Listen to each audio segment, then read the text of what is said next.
日本时代的日本海军第6舰僚厂，过去有不少用来抗油的油槽，后来经过时代改变，较完整的敢若剩3座啊。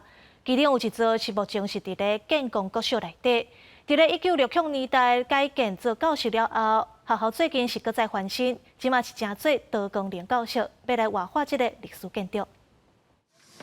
大电视啊，去哦去看，较知影讲内底情形。今年92岁已经退休的前建功国小主任黄仁义，带大家返来到学校。主任讲，这过去是日本海军第6燃料厂准备使用的油槽，去甲一半未付砍挂，战争就结束，后来变成国小用地，还要再找人来继续完成建筑，用来当作教室使用。这安那无发砍挂，因为当时啊，就是战争发生哦。所以迄段咱停起来，咱无对啊，所以无看法对下来。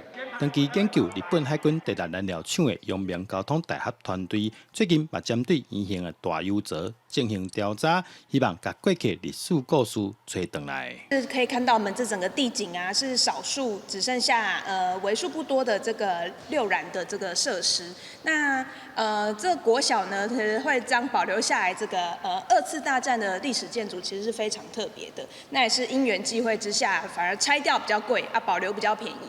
那所以就很特色的运用下来。特点就是讲，一支梯啊，啊，搁一支换折，一支梯啊，搁一支换折，安尼做。啊，但是伊这废料哦，一做，因为我有做这建筑过吼，我知影。建功国小表示，最近学校也对建筑内部做整理。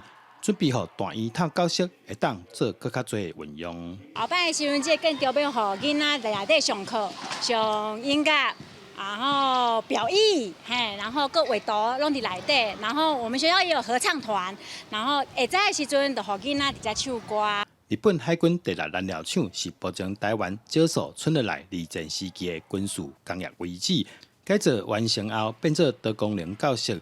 校讲未来继续甲大家分享大圆筒教室过去的历史背景。记者杜君和新潮报道。